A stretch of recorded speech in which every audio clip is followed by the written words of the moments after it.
어머니 때문에 아이 버릇이 나빠졌어요. 이제 저희끼리 키울게요. 나가주세요.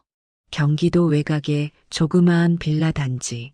그 4층 끝 집에 정순례 씨가 처음 짐을 들고 들어온 건 지금으로부터 약 12년 전의 일이었습니다. 당시 순례 씨의 나이는 62.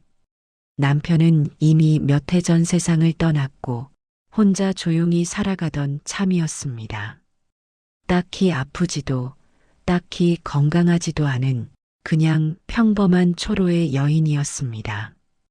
아들에게서 전화가 온 건 이른 봄이었습니다. 아들 재호의 목소리는 조심스러웠습니다. 아내, 그러니까 순례 씨의 며느리 지영이 둘째를 임신했다는 것이었습니다. 당시 첫째 아이 민주는 이제 막 돌이 지난 참이었습니다. 갓 돌이 지난 아이와 또 한 명의 아이를 동시에 키우는 건 젊은 부부에게도 벅찬 일이었습니다. 재호는 직장을 다니고 있었고 지영 역시 육아휴직 기간이 끝나면 복직을 해야 하는 상황이었습니다. 어머니, 저희 좀 도와주실 수 있을까요? 아이 둘을 어떻게 맡길 데가 없어서요. 부탁은 그렇게 시작됐습니다. 딱 잠깐만 어린이집에 보낼 수 있을 때까지만, 적응이 될 때까지만 이라는 단서가 붙었습니다. 순례 씨는 망설이지 않았습니다. 내 자식이 힘들다는데 망설일 부모가 어디 있겠습니까? 그녀는 다음 달 바로 짐을 싸서 아들 집으로 들어왔습니다. 그렇게 잠깐이 시작됐습니다. 하지만 잠깐은 한 해가 되고 두 해가 되고 어느새 아이들이 학교를 다니는 나이가 될 때까지도 끝나지 않았습니다. 순례 씨는 그 사이 자신이 살던 전셋집에 계약 기간이 만료되자 보증금을 받아 아들 집 근처 작은 방으로 옮기는 대신 그냥 이 집에 눌러앉기로 했습니다. 어차피 혼자 방을 얻어 지내는 것보다는 아이들 곁에 있는 게 더 마음 편했기 때문이었습니다.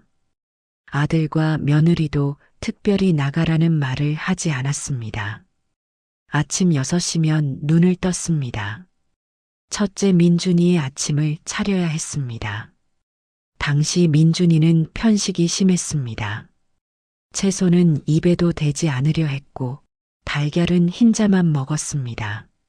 순례 씨는 그 입맛을 맞추기 위해 별별 방법을 다 써봤습니다. 채소를 잘게 다져 전을 부치기도 하고 달걀을 모양 틀로 찍어 예쁘게 만들어주기도 했습니다. 아이가 그걸 먹고 할머니 맛있어라고 한마디만 해주면 그걸로 아침이 든든했습니다. 둘째 은서는 형보다 더 까탈스러웠습니다. 낯선 사람을 무서워해서 어린이집 적응도 한참 걸렸고 밤마다 악몽을 꾼다며 순례 씨의 방으로 기어들어 오기 일쑤였습니다. 그 작은 몸이 품 안으로 파고들 때면 순례 씨는 잠결에도 아이의 등을 토닥였습니다. 그게 당연한 일이었습니다. 그게 자신이 여기 있는 이유라고 생각했습니다. 며느리 지영은 아침마다 바빴습니다. 직장에 나가야 했고 화장을 해야 했고 자신의 할 일이 많았습니다. 순례 씨는 그게 이해됐습니다. 젊어서 커리어를 쌓아야 하는 시기이고 아이들 뒷바라지보다 자신의 일에 집중해야 할 나이라는 걸 알았습니다. 그러니까 자신이 여기 있는 거 아니겠습니까? 며느리가 마음 놓고 일할 수 있도록 자신이 그 빈자리를 채우는 것. 그게 이 집에서 자신의 역할이라고 순례 씨는 스스로 정의했습니다. 그 역할을 그녀는 12년 동안 단 하루도 빠지지 않고 해냈습니다. 아이들이 아프면 병원에 데려간 것도 순례 씨였습니다. 학교 입학식 날 교문 앞에서 사진을 찍어준 것도 순례 씨였습니다. 방학 때 아이들이 집에서 심심해할 때 함께 시장 나들이를 가고 집에서 부침개를 부쳐 먹이고 동네 도서관에 데리고 다닌 것도 순례 씨였습니다. 아이들의 학교 알림장을 확인하고 준비물을 챙겨주고 숙제를 봐주려고 돋보기를 쓰고 앉아 교과서를 들여다본 것도 순례 씨였습니다. 그런데 이상하게도 그 모든 시간 속에서 순례 씨는 한 번도 자신이 대단한 일을 하고 있다고 생각하지 않았습니다. 그냥 하는 거였습니다. 손자, 손녀가 귀엽고 아들이 힘든 게 안타깝고 며느리가 고되어 보여서 그냥 하는 거였습니다. 그 그냥이 나중에 얼마나 크게 돌아올지 그때의 순례 씨는 알지 못했습니다. 가정이라는 공간은 오랜 시간 함께 지내면 지낼수록 보이지 않던 것들이 서서히 보이기 시작하는 곳입니다. 처음에는 서로 예의를 갖추고 서로의 불편함을 모른 채 하며 말하지 않아도 되는 것들을 굳이 꺼내지 않습니다. 하지만 그렇게 쌓인 것들은 어느 순간 반드시 수면 위로 올라옵니다. 순례 씨가 처음 이상함을 느낀 건 민준이가 초등학교 3학년이 되던 해였습니다. 그날도 순례 씨는 아이들 저녁을 차리고 있었습니다. 민준이가 숙제를 하다가 모르는 문제가 있다며 가져왔고 순례 씨는 돋보기를 쓰고 앉아서 문제를 들여다봤습니다. 수학이었습니다. 곱셈 개념을 응용한 문제였는데 순례 씨는 자신이 알고 있는 방식대로 아이에게 설명해 줬습니다. 손가락을 써서 그림을 그려서 쉽게 설명해 준 것이었습니다. 문제는 그 후였습니다. 퇴근하고 돌아온 지영이 민준이의 숙제를 확인하더니 표정이 굳어졌습니다. 아이가 문제풀이를 잘못된 방법으로 적어 놓은 것이었습니다. 요즘 학교에서는 특정 방식으로 식을 쓰는 것을 요구하는데 순례 씨가 가르쳐준 옛날 방식으로는 채점에서 감점이 될 수 있다는 것이었습니다. 지영은 아이를 보며 다시 가르쳐 줬습니다. 그리고 그날 밤 순례 씨에게 조심스럽게 말했습니다. 어머니, 앞으로 민준이 공부는 제가 가르칠게요. 요즘 교육 방식이 많이 달라서요. 순례 씨는 고개를 끄덕였습니다. 당연한 말이었습니다. 자기가 언제 공부를 가르친 적이 있었습니까? 그냥 아이가 모른다기에 옆에서 봐준 것 뿐이었는데 자신도 방식이 틀렸을 수 있다는 걸 인정했습니다. 그래, 그러자라고 대답하고 넘어갔습니다. 하지만 그게 시작이었습니다. 그 다음에는 음식이 문제가 됐습니다. 순례 씨는 아이들 간식으로 달콤한 것들을 자주 해줬습니다. 약과 식혜, 수정과 호박죽, 자신이 어릴 때 먹어왔던 것들, 맛있고 몸에도 좋다고 생각했던 것들이었습니다. 그런데 지영은 아이들에게 당이 많은 간식을 주지 말라고 했습니다. 요즘 아이들은 당 섭취를 조절해야 치아도 건강하고 집중력에도 좋다고 인터넷에서 찾아봤는지 무언가를 꽤 자세하게 설명했습니다. 순례 씨는 또 그래, 그러자라고 했습니다. 얼마 지나지 않아 이번에는 수면 습관이 문제가 됐습니다. 둘째 은서가 밤마다 할머니 방으로 오는 습관이 있었는데 지영은 그게 아이의 독립심 발달에 좋지 않다고 했습니다. 아이가 혼자 자는 연습을 해야 하는데 할머니가 매번 받아줘서 버릇이 들었다는 것이었습니다.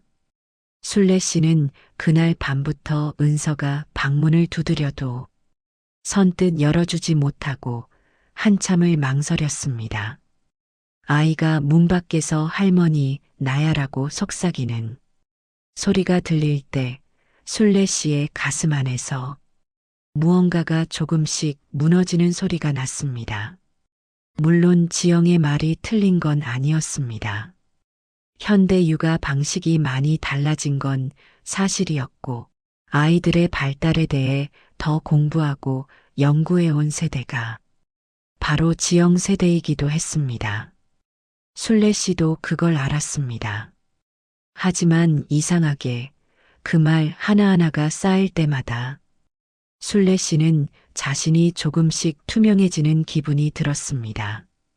무언가를 잘못하고 있는 사람, 고쳐야 할 것이 많은 사람, 도움이 되는 게 아니라 방해가 되고 있는 사람, 그런 사람이 되어가는 것 같은 기분이요.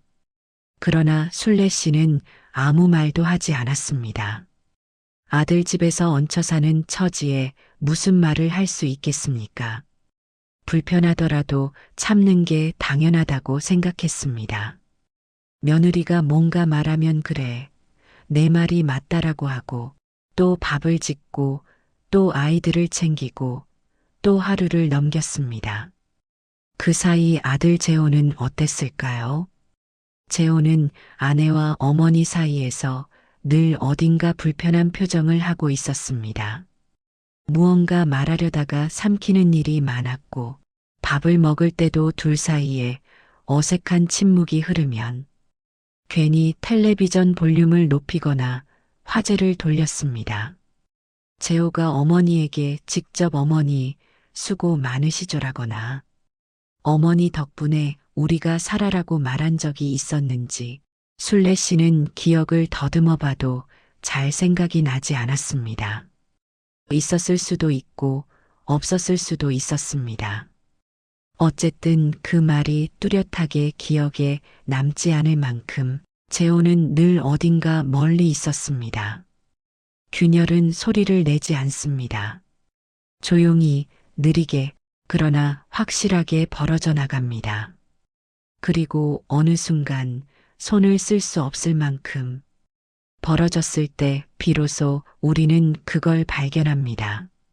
순례 씨에게 그 순간이 온 것은 민준이가 중학교에 입학하던 봄이었습니다. 민준이의 중학교 입학식이 있던 날, 집안은 분주했습니다. 아침부터 지영이 민준이의 교복을 다려주고 머리를 손질해주고 사진을 찍어줬습니다. 순례 씨도 그 옆에 서서 손자의 교복깃을 한번 만져봤습니다. 이 아이가 태어나던 날 병원 신생아실 유리창 너머로 처음 봤을 때가 엊그제 같았는데 벌써 중학생이 됐구나 싶었습니다. 눈물이 날 것 같았습니다. 그날 저녁 재호가 퇴근하고 들어왔습니다. 온 가족이 둘러앉아 저녁을 먹었고 민준이가 학교 이야기를 신나게 했습니다. 어느 반이 됐는지, 담임 선생님이 어떻게 생겼는지, 친구들은 어땠는지. 순례 씨는 그 얘기를 들으며 밥을 먹었습니다. 평범한 저녁이었습니다. 아이들이 방으로 들어간 뒤였습니다. 지영이 자리에서 일어나지 않았습니다. 그리고 조용히 입을 열었습니다. 어머니, 드릴 말씀이 있어요. 그 목소리의 온도가 평소와 달랐습니다. 순례 씨는 뭔가를 직감했습니다. 하지만 무엇인지는 몰랐습니다. 설마 이런 말이 나올 줄은 몰랐습니다. 민준이가 사실 학교 생활 적응하는데 좀 문제가 있대요. 선생님이 면담에서 말씀하셨는데 규칙을 잘 안 지키려 하고 자기 하고 싶은 것만 하려 하고 다른 친구들이랑 어울릴 때도 자기 중심적으로 행동하는 경향이 있다고. 저는 그게 어머니 영향이라고 생각해요. 순례 씨는 말이 나오지 않았습니다. 어머니가 오랫동안 아이들한테 너무 맞춰주셨잖아요. 먹고 싶다면 해주고 하기 싫다면 안 해도 되고 하고 싶다면 다 들어주고 그게 아이들한테 나는 원하면 다 된다는 걸 심어준 것 같아요. 은서도 요즘 선생님 말을 잘 안 듣는다고 하거든요. 그 말이 끝나자 재호가 낮게 헛기침을 했습니다. 무언가 말하려는 듯 하다가 결국 아무 말도 하지 않았습니다. 지영이 계속 말했습니다. 이제 민준이도 중학생이 됐고, 저도 그렇고, 재호도 그렇고, 이제는 저희가 직접 키울 수 있을 것 같아요. 어머니도 이제 연세가 있으시고 힘드실 텐데. 솔직히 말씀드리면 어머니가 여기 계속 계시는 게 아이들 교육에 좋지 않은 것 같아요. 어머니는 어머니 생활을 하시는 게 서로한테 좋을 것 같아요. 나가달라는 말이었습니다. 순례 씨는 그 자리에서 아무 말도 하지 못했습니다. 목에서 무언가가 막혔습니다. 소리를 내고 싶지 않았습니다.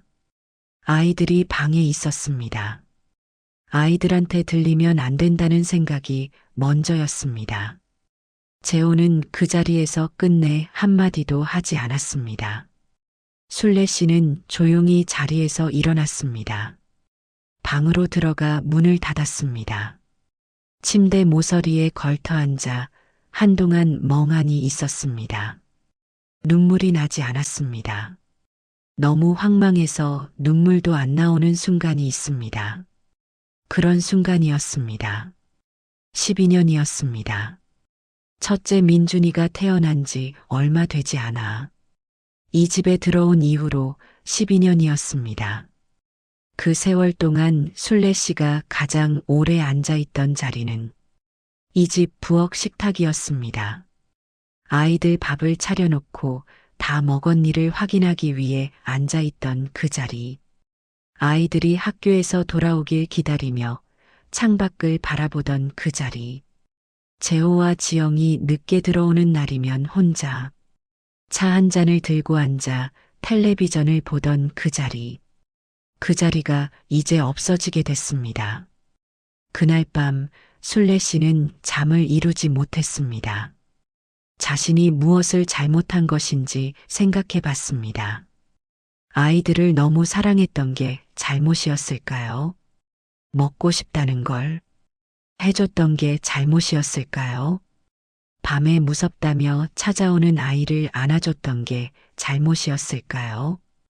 어떤 것이 버릇을 망친 것인지 순례 씨는 아무리 생각해봐도 알 수가 없었습니다.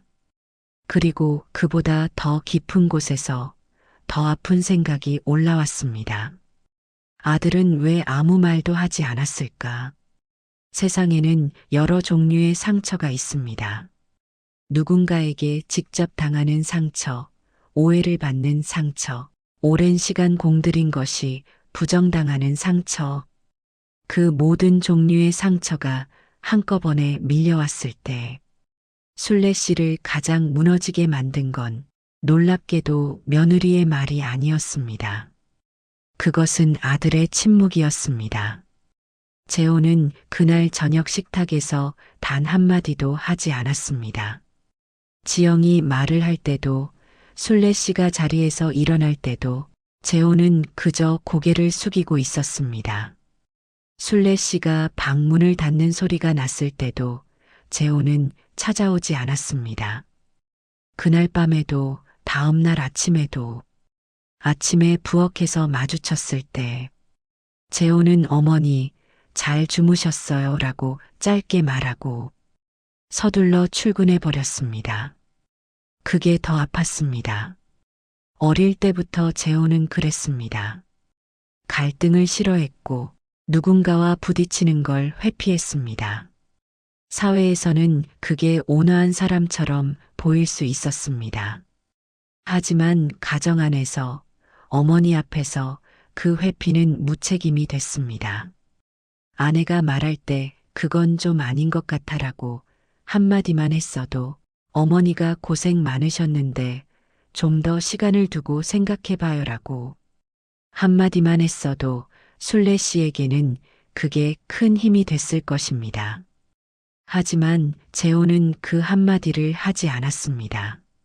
나중에 순례 씨가 재호와 단둘이 이야기를 나눌 기회가 생겼을 때 재호가 한 말이 있습니다. 그 말은 어찌 보면 이해가 됐고 어찌 보면 더 가슴이 아팠습니다. 어머니, 지영이가 워낙 힘들게 일하고 있어서요. 집에서라도 지영이가 편해야 제가 버틸 수 있어요. 이해해 주세요. 순례 씨는 그 말을 듣고 잠시 아들을 바라봤습니다. 눈앞에 있는 이 중년의 남자가 자신의 아들 맞는지 잠깐 이상한 생각이 들었다고 합니다. 내가 12년 동안 여기서 버텨온 게 결국 아들 내가 편하게 살도록 하기 위해서였는데 그 아들이 이제 와서 아내가 편해야 자신이 버틸 수 있다고 말하고 있습니다. 그렇다면 나는요? 나는 어떻게 버텨왔습니까? 순례 씨가 실제로 그 말을 입 밖으로 냈는지는 알 수 없습니다. 아마도 그러지 않았을 것입니다. 하지 못했거나 하지 않았거나 그녀는 긴 세월 동안 자신의 감정을 삼켜왔습니다. 그 습관이 그 순간에도 작동했을 것입니다. 그러나 이것 하나는 분명합니다. 순례 씨가 그 집에서 보낸 12년 동안 재호에게서 들은 가장 강렬한 말은 어머니 덕분에 살았다가 아니라 지영이가 편해야 내가 버틸 수 있다였습니다. 그리고 그것은 어쩌면 순례 씨가 아들을 어떻게 키웠는지와 전혀 무관한 이야기가 아닐 수도 있습니다. 자식에게 모든 것을 해주며 키운 어머니들의 가장 무거운 역설 중 하나는 자식이 그 헌신을 당연한 것으로 받아들이게 되는 경우가 생긴다는 점입니다. 순례 씨가 재호를 키울 때도 그랬을 것입니다. 잘 먹이고 잘 입히고 학교 보내고 뒷바라지하고 그게 다 사랑이었는데 그 사랑이 너무 조용하고 너무 당연하게 흘렀기 때문에 재호는 그 무게를 한 번도 제대로 느끼지 못한 것인지도 모릅니다. 이제 그 아들이 자신의 아이를 키우는 아버지가 됐습니다. 그리고 그 아버지는 자신의 어머니가 12년을 바친 자리에서 아무 말도 하지 않았습니다. 어떤 슬픔은 너무 커서 눈물로도 다 표현이 되지 않습니다. 순례 씨는 며칠 뒤 짐을 쌌습니다. 많지 않았습니다. 옷 몇 벌, 이불 하나, 작은 화분 2개. 12년 동안 이 집에 살았지만 이 집 안에 순례 씨의 물건은 생각보다 많지 않았습니다. 자신의 것을 늘리지 않았기 때문이었습니다. 공간을 차지하지 않으려 했기 때문이었습니다. 짐을 싸는 동안 은서가 방에서 나왔습니다. 9살이었습니다. 할머니가 짐을 싸는 걸 보고 고개를 갸웃하며 물었습니다. 할머니, 어디가? 순례 씨는 아이를 잠깐 안아줬습니다. 그리고 할머니 집에 가야지라고 말했습니다. 할머니 집이 어딘데? 그 질문에 순례 씨는 대답을 하지 못했습니다. 사실 그때 순례 씨에게는 갈 집이 없었습니다. 아들 집으로 올 때 살던 전세는 이미 오래전에 계약이 끝났고 그 보증금으로 무얼 했는지도 사실 기억이 가물가물했습니다. 아들 내외 살림에 보탠 것도 있고 아이들 학원비에 들어간 것도 있었습니다. 응, 있어. 걱정 말고. 순례 씨는 그렇게 말하고 아이의 볼을 한번 쓰다듬었습니다. 그리고 캐리어 하나를 끌고 그 집을 나왔습니다. 순례 씨의 이야기는 특별한 이야기가 아닙니다. 그것이 이 이야기를 더 무겁게 만듭니다. 지금 이 순간에도 대한민국의 어딘가에서 비슷한 일이 벌어지고 있습니다.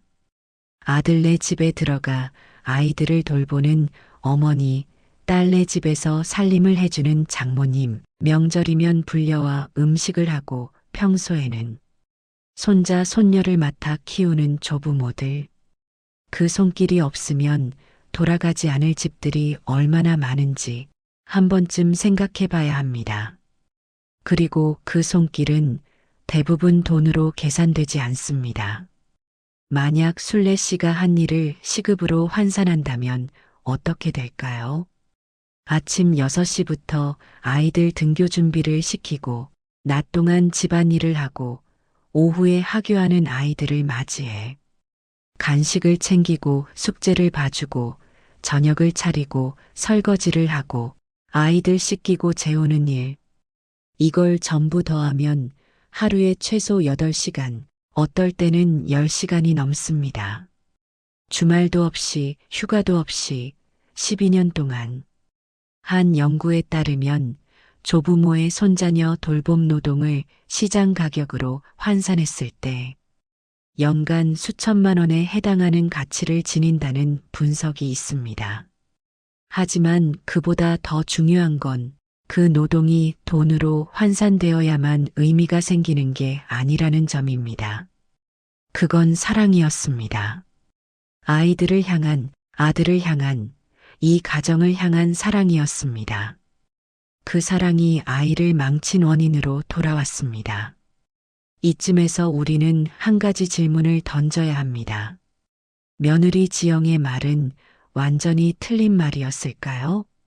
사실 여기서 이 이야기가 조금 복잡해집니다.